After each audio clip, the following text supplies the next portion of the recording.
Hi friends, welcome back to my YouTube channel. ಎಲ್ಲರೂ ಹೇಗಿದ್ದೀರಾ? ಚೆನ್ನಾಗಿದ್ದೀರಾ ಅಂತ ನಾನು ಅಂದ್ಕೊತೀನಿ.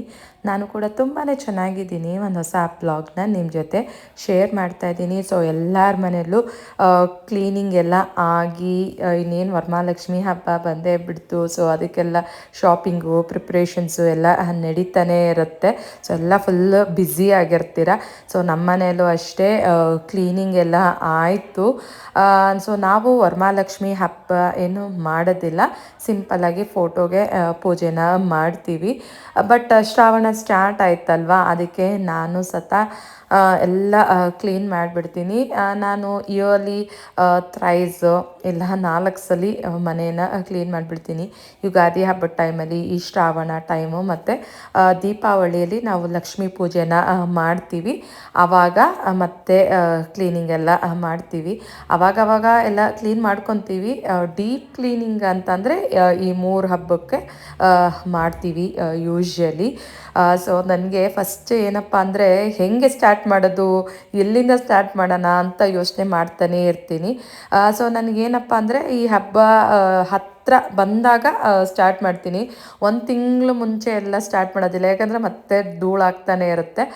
ಸೊ ಹಬ್ಬಕ್ಕೆ ಕ್ಲೀನಾಗಿ ಕಾಣಬೇಕು ಮನೆಯೇನು ಅಂತ ಅಂದ್ಬಿಟ್ಟು ಆವಾಗ ಕ್ಲೀನಿಂಗ್ ಸ್ಟಾರ್ಟ್ ಮಾಡೋದು. ಸೊ ಫಸ್ಟು ಅಡುಗೆ ಮನೆ ಕ್ಲೀನ್ ಮಾಡಿಬಿಡ್ತೀನಿ. ಸೊ ಅಡುಗೆ ಮನೆ ಕ್ಲೀನ್ ಮಾಡಿಬಿಟ್ರೆ ಅರ್ಧ ಕೆಲಸ ಮುಗ್ದಂಗೆ ಆಗಿಬಿಡುತ್ತೆ. ಸೊ ಎಲ್ಲ ಆಚೆ ತೆಗೆದುಬಿಟ್ಟಿರ್ತೀವಿ. ಆವಾಗ ಅನ್ನಿಸ್ತಾ ಇರುತ್ತೆ, ಇಷ್ಟೊಂದು ಪಾತ್ರೆ ಇದೆಯಾ ನಮ್ಮ ಮನೆಯಲ್ಲಿ ಅಂತ ಅನ್ನಿಸ್ತಾ ಇರುತ್ತೆ. ಮತ್ತು ಎಕ್ಸ್ಟ್ರಾ ಪಾತ್ರೆಗಳು ಕೆಲವಷ್ಟೇ ಇದೆ, ಅದನ್ನೆಲ್ಲ ಮತ್ತೆ ಮೇಲೆ ತೊಳೆಯೋದು ಮತ್ತು ಮೇಲಿಟ್ಬಿಡೋದು, ಆ ಥರನೇ ಆಗ್ತಾನೇ ಇರುತ್ತೆ. ಸೊ ಆಮೇಲೆ ಈ ಸಾಮಾನುಗಳೆಲ್ಲ ಇರುತ್ತಲ್ಲ, ಅದನ್ನೆಲ್ಲ ಒಂದು ಕಡೆ ಶಿಫ್ಟ್ ಮಾಡಿ, ಪೇಪರ್ಗೋ ಪ್ಲೇಟ್ಗೋ ಎಲ್ಲ ಶಿಫ್ಟ್ ಮಾಡಿ, ಆ ಡಬ್ಬಗಳನ್ನೆಲ್ಲ ತೊಳೆದು ಬಿಸಿಲಿಗಿಟ್ಟು ಒಣಗಿಸಿ ಆಮೇಲೆ ಮತ್ತೆ ರೀಫಿಲ್ ಮಾಡೋದಿದೆಯಲ್ಲ, ಅಪ್ಪ ಎಷ್ಟು ಕಷ್ಟದ ಕೆಲಸ. ನನಗೇನೋ ನಮ್ಮ ಅತ್ತೆ ಇದ್ದರು. ಸೊ ನಾನೆಲ್ಲ ವಾಶ್ ಮಾಡಿ ಬಿಸಿಲಿಗಿಟ್ಟಿದ್ದೆ. ಏನೋ ಸ್ವಲ್ಪ ಬಿಸಿಲು ಬಂದಿತ್ತು. ಇವಾಗಂತೂ ಮಳೆಗಾಲ, ಬಿಸಿಲು ಅಷ್ಟು ಬರೋದಿಲ್ಲ. ಸೊ ಬಿಸಿಲು ಬಂದಿತ್ತು ನಾನು ಕ್ಲೀನ್ ಮಾಡಿದಾಗ. ಸೊ ಎಲ್ಲ ಕ್ಲೀನ್ ಮಾಡಿ ಬಿಸಿಲಿಗಿಟ್ಟು ನಮ್ಮತ್ತೆ ಎಲ್ಲ ಒರೆಸ್ಕೊಟ್ರು. ನಾನೆಲ್ಲ ರೀಫಿಲ್ ಮಾಡಿದ್ದಾಯಿತು. ಅದೇ ಆಲ್ಮೋಸ್ಟ್ 1 ದಿನ ಎಲ್ಲ ತೊಗೊಂಡ್ಬಿಡ್ತು. ಆ್ಯಂಡ್ ನೆಕ್ಸ್ಟು ಕರ್ಟನ್ಸು, ಬೆಡ್ಶೀಟ್ಸು ಪ್ರತಿ ಒಂದೂ ವಾಶ್ ಮಾಡೋಕ್ಕೆ ಹಾಕ್ಬಿಡ್ತೀನಿ. ಮತ್ತು ಫುಟ್ ರೆಸ್ಟು ಅಷ್ಟೇ, ಅದಂತೂ ನಾನು ವೀಕ್ಲಿ ವಾಶ್ ಮಾಡ್ತಾನೇ ಇರ್ತೀವಿ. ಬಟ್ ಹಬ್ಬಕ್ಕೆ ಚೆನ್ನಾಗಿ ಫ್ರೆಶ್ ಆಗಿರಲಿ ಅಂತ ಮತ್ತು ಫುಟ್ ರೆಸ್ಟನ್ನು ವಾಶ್ ಮಾಡೋಕ್ಕೆ ಹಾಕಿ ಆಯಿತು. ಸೊ ನಾನೆಲ್ಲ ಕ್ಲೀನ್ ಮಾಡಿ ನಾನು ಸ್ನಾನ ಮಾಡೋಷ್ಟಿಗೆ ರಾತ್ರಿನೇ ಆಗೋಗ್ಬಿಡ್ತು. ಯಾಕೆಂದರೆ ಒಂದು ಸತಿ ಕೆಲಸಕ್ಕೆ ಸ್ಟಾರ್ಟ್ ಮಾಡಿದ್ರೆ ಅದನ್ನು ಮುಗಿಸ್ಬಿಡೋಣ, ಇದನ್ನು ಮುಗಿಸ್ಬಿಡೋಣ ಅಂತ ಅನ್ನಿಸ್ತಾ ಇರುತ್ತೆ. ಸೊ ನನ್ನ ಮಕ್ಕಳದು ಆಟ ಸಾಮಾನಲ್ಲೂ ಅಷ್ಟೇ ಎಷ್ಟೊಂದು ವೇಸ್ಟ್ ಎಲ್ಲ ಇತ್ತು, ಎಲ್ಲ ತೆಗೆದು ಬಿಸಾಕಿದ್ದಾಯಿತು. ಮುರಿದೋಗಿರೋದು ಎಲ್ಲ ಇಟ್ಕೊಂಡಿರ್ತಾರೆ, ಅದನ್ನೆಲ್ಲ ಬಿಸಾಕಾಯಿತು. ಸೊ ವರ್ಷ ಕ್ಲೀನ್ ಮಾಡಿದಷ್ಟು ಎಷ್ಟು ವೇಸ್ಟ್ ಇರುತ್ತೆ ಅಂತ ನಮಗೆ ಗೊತ್ತೇ ಆಗೋದಿಲ್ಲ. ಸೊ ನಾನೊಂದು 3-4 ಸತಿ ವರ್ಷಕ್ಕೆ ಕ್ಲೀನ್ ಮಾಡ್ತಾನೆ ಇರ್ತೀನಿ, ವೇಸ್ಟ್ ಅಂತೂ ತೆಗಿತಾನೇ ಇರ್ತೀವಿ. ಆ್ಯಂಡ್ ವಾರ್ಡ್ರೋಬ್ ಕ್ಲೀನ್ ಮಾಡೋಷ್ಟಿಗಂತೂ ಸಾಕಾಗಿ ಹೋಗ್ಬಿಟ್ಟಿರುತ್ತೆ. ನನ್ನ ಹಸ್ಬೆಂಡ್ದಂತೂ ನಾನು ಯಾವಾಗಲಾರು ಒಂದೊಂದು ಸತಿ ಕ್ಲೀನಾಗಿ ಮಚ್ಚಿಡ್ತೀನಿ, ಬಟ್ ಅದು ಎಲ್ಲ ತೆಗೆದು ಎಲ್ಲ ಕಿತ್ತಾಕಿರ್ತಾರೆ. ನಾನು ಮತ್ತೆ ಮಚ್ಚಿಡೋದು ಆ ಥರ ಆಗ್ತಾನೇ ಇರುತ್ತೆ. ಸೊ ಶೋ ಐಟಮ್ಸ್ನೆಲ್ಲ ತೆಗೆದು ಅದು ಎಲ್ಲ ಧೂಳಾಗಿರುತ್ತೆ, ಎಲ್ಲ ಒರೆಸ್ಬಿಟ್ಟು ಮತ್ತು ಕ್ರಾಕರಿ ಯೂನಿಟ್ಟಲ್ಲಿ ಎಲ್ಲ ಇಟ್ಟಿರ್ತೀವಲ್ಲ, ಜ್ಯೂಸ್ ಲೋಟಗಳು ಅದೆಲ್ಲ ಅದು ಎಲ್ಲ ಕ್ಲೀನ್ ಮಾಡಾಯಿತು. ಸೊ ಈ ಥರ ಇತ್ತು ನಮ್ಮ ಮನೇಲಿ ಕ್ಲೀನಿಂಗ್ ಕೆಲಸಗಳೆಲ್ಲ. ಇನ್ನೇನು ಹಬ್ಬ ಮಾಡೋದಷ್ಟೇ ಬಾಕಿ. ಸೊ ಗೈಸ್, ಇವಾಗ ಶ್ರಾವಣ ಸ್ಟಾರ್ಟ್ ಆಯಿತು. ಫುಲ್ ಫಂಕ್ಷನ್ಸ್ ಮೇಲೆ ಫಂಕ್ಷನ್ಸು. ಇವತ್ತೊಂದು ನಾಮಕರಣ ಇದೆ, ಅದಕ್ಕೆ ರೆಡಿಯಾಗಿ ನನಗಂತೂ ಪರ್ಸ್ನಲಿ ಫಂಕ್ಷನ್ಸ್ನೆಲ್ಲ ಅಟೆಂಡ್ ಮಾಡೋದು ಅಂದರೆ ತುಂಬಾ ಇಷ್ಟ. ಸೊ ಈ ನಾಮಕರಣದ ಫಂಕ್ಷನು ನನ್ನ ಕ್ಲೋಸ್ ಫ್ರೆಂಡ್ ತಮ್ಮನ ಪಾಪದ್ದು. ಅದಕ್ಕೆ ಯಾವ ಸೀರೆ ಉಡೋಣ ಕರೆದ ತಕ್ಷಣವೇ ಅದೊಂದು ಯೋಚನೆ ಸ್ಟಾರ್ಟ್ ಆಗಿಬಿಡುತ್ತೆ.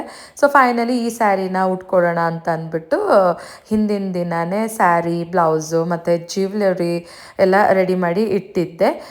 ಸೊ ಈ ಸ್ಯಾರಿನ ನಾನು ಆನ್ಲೈನಲ್ಲಿ ಪರ್ಚೇಸ್ ಮಾಡಿದ್ದು. ಬನಾರಸಿ ಸ್ಯಾರಿ ಇದು. ನನಗೆ ಕಲರ್ ತುಂಬಾ ಇಷ್ಟ ಆಯಿತು, ರೆಡ್ ಕಲರು. ಮತ್ತು ಸ್ಯಾರಿ ಫುಲ್ಲು ಎಲ್ಲ ಥರದ್ದು ಕಲರ್ಸ್ದು ಡಿಸೈನ್ ಇದೆ. ಸೊ ಇದಕ್ಕೆ ಒಂದು ಇನ್ಸ್ಟಾ ಪೇಜಲ್ಲಿ ಜ್ಯುವೆಲರಿ ನೋಡಿದ್ದೆ, ತುಂಬಾ ಚೆನ್ನಾಗಿತ್ತು. ಆನೆ ಡಿಸೈನ್ ಇದೆ, ಅದಕ್ಕೆ ಪಿಂಕು ಗ್ರೀನ್ ಸ್ಟೋನ್ಸು ಮುತ್ತು ವೈಟ್ ಸ್ಟೋನ್ಸು ಎಲ್ಲ ಇದೆ. ತುಂಬ ಚೆನ್ನಾಗಿ ಕಾಣಿಸುತ್ತೆ ಅಂತ ಅಂದ್ಬಿಟ್ಟು ಈ ಸರನ ತಗೊಂಡೆ, ಹಾಕ್ಕೊಳ್ಳೋಣ ಅಂತ ಅಂದ್ಬಿಟ್ಟು. ಸೊ ಮೇಕಪ್ ಎಲ್ಲ ಆಯಿತು, ನನ್ನ ಫೈನಲ್ ಲುಕ್ಕು.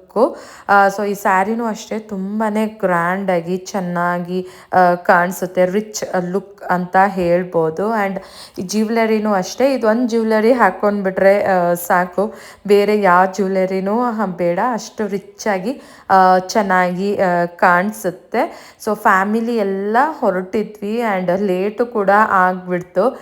ಸೊ ಮಕ್ಕಳನ್ನು ರೆಡಿ ಮಾಡು, ಮತ್ತು ನಾವು ಎಲ್ಲ ರೆಡಿ ಆಗೋಷ್ಟಕ್ಕೆ ಟೈಮ್ ಆಗೇ ಬಿಡ್ತು. ಸೊ ನನ್ನ ಫ್ರೆಂಡ್ಸ್ ಎಲ್ಲ ಕಾಲ್ ಮಾಡ್ತಾಯಿದ್ರು, ನಮ್ಮ ಅಕ್ಕನ ಮೊಬೈಲ್ಗೆ ನನ್ನ ಮೊಬೈಲ್ಗೆ, ಎಲ್ಲಿದೆಯಾ ಬೇಗ ಬಾ. ಅವರೆಲ್ಲ ವೆಯ್ಟ್ ಮಾಡ್ತಾಯಿದ್ರು ನನಗೋಸ್ಕರನೇ. ಸೊ ಸ್ಟೇಜ್ ಮೇಲೆ ಫೋಟೋ ತೆಗೆಸ್ಕೊಳ್ಳೋಣ ಬೇಗ ಬಾ ಅಂತ. ಸೊ ಎಲ್ಲರಿಗೂ ಕಾಲ್ ಅಟೆಂಡ್ ಮಾಡ್ತಾಯಿದ್ದೆ, ಬರ್ತೀನಿ ಅಂತ ಅಂದ್ಬಿಟ್ಟು. ನಾನು ಸ್ವಲ್ಪ ಬೆಳಗ್ಗೆ ಬ್ಯುಸಿಯಾಗಿದ್ದೆ, ಈ ಕ್ಲೀನಿಂಗ್ ಕೆಲಸ ಎಲ್ಲ ಸ್ವಲ್ಪ ಬಾಕಿ ಇತ್ತು, ಎಲ್ಲ ಮಾಡ್ತಾ ಕೂತ್ಕೊಂಡ್ಬಿಟ್ಟೆ. ಟೈಮ್ ಆಗಿದ್ದೇ ಗೊತ್ತೇ ಆಗೋದಿಲ್ಲ. ಆ್ಯಂಡ್ ಫೈನಲಿ ನಾನು ನಮ್ಮ ಅಕ್ಕ ಗಾಡಿಯಲ್ಲಿ ಹೊರಟ್ವಿ, ಡ್ಯಾಡಿ ಮಮ್ಮಿಯವರೆಲ್ಲ ಇನ್ನೊಂದು ಗಾಡಿಯಲ್ಲಿ ಬರ್ತಾರೆ. ಸೊ ಪಾಪುನೂ ಅಷ್ಟೇ ತುಂಬ ಕ್ಯೂಟಾಗಿ ಮುದ್ದಾಗಿದೆ. ಸೊ ಪಾಪುಗೆ ವಿಶ್ ಮಾಡಿ ಫೋಟೋ ಎಲ್ಲ ತೆಗೆಸ್ಕೊಂಡು ನನ್ನ ಫ್ರೆಂಡ್ಸ್ ಎಲ್ಲ ವೆಯ್ಟ್ ಮಾಡ್ತಾಯಿದ್ರು. ಫೋಟೋಸ್ ಎಲ್ಲ ತೊಗೊಂಡು ಊಟ ಮಾಡಿಕೊಂಡು ಬಂದ್ವಿ. ಫುಲ್ ಟಯರ್ಡ್ ಆಗಿತ್ತು, ಮತ್ತು ವಿಡಿಯೋ ಕಂಟಿನ್ಯೂ ಮಾಡಲೇ ಇಲ್ಲ.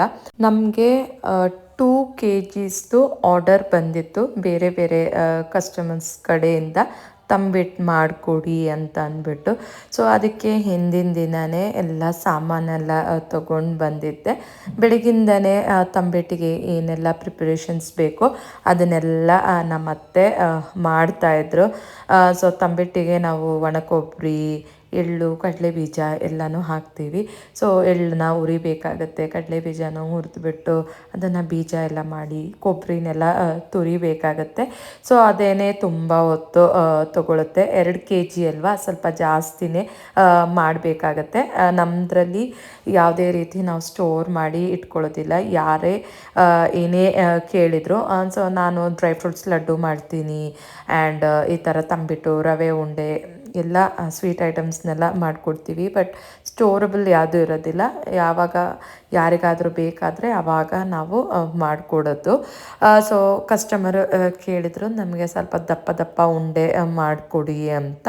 ಅದಕ್ಕೆ ನಮ್ಮತ್ತೆ ಸ್ವಲ್ಪ ದಪ್ಪ ಸೈಜಲ್ಲಿ ಉಂಡೆನ ಕಟ್ಟಿ ಇಟ್ಟಿದ್ರು. ಸೊ ಎಲ್ಲ ಆದಮೇಲೆ ಸ್ವಲ್ಪ ಹೊತ್ತು ಬಿಟ್ಟು ಆಮೇಲೆ ಎಲ್ಲ ಬಾಕ್ಸಿಗೆ ವೇಗ್ ಮಾಡ್ತಾಯಿದ್ದೆ. 1 kg ಸಪ್ರೇಟಾಗಿ, ಮತ್ತು ಇನ್ನೊಂದು 1/2 kg ಅಂತ ಎಲ್ಲ ಆರ್ಡರ್ ಬಂದಿತ್ತು. ಸೊ ಎಲ್ಲ ರೆಡಿ ಮಾಡಿ ಬಾಕ್ಸ್ಗೆ ಎಲ್ಲ ಪ್ಯಾಕ್ ಮಾಡಿ ಡಿಸ್ಪ್ಯಾಚ್ ಮಾಡಬೇಕಿತ್ತು. ಸೊ ಈ ಥರ ಒಂದು ಸಣ್ಣ ಬಿಸ್ನೆಸ್ಗೆ ತುಂಬ ಸಪೋರ್ಟ್ ಮಾಡಿದರೆ ತುಂಬಾ ಖುಷಿಯಾಗುತ್ತೆ. ನಮ್ಗೆ ಯಾವ್ದಾದ್ರು ಆರ್ಡರ್ ಬಂದರೆ ಸಾಕು, ಫುಲ್ ಖುಷಿ ಆಗಿಬಿಡುತ್ತೆ. ಸೊ ನಿಮ್ಮೆಲ್ಲರ ಸಪೋರ್ಟು ನನಗೆ ತುಂಬ ಅಂದರೆ ತುಂಬಾ ಮುಖ್ಯ. So thank you. ನಮ್ಮ ಮೇಲೆ ಅಷ್ಟು ಟ್ರಸ್ಟ್ ಇಟ್ಟು ಆರ್ಡರ್ ಕೊಟ್ಟು ಮಾಡಿಸ್ಕೊತೀರಲ್ಲ, ತುಂಬ ಖುಷಿ.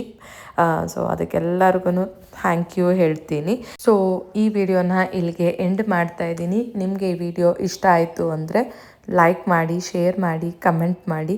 ಖಂಡಿತ ನನ್ನ ಚಾನಲ್ಗೂ ಸಬ್ಸ್ಕ್ರೈಬ್ ಆಗಿ. Thank you for watching and bye.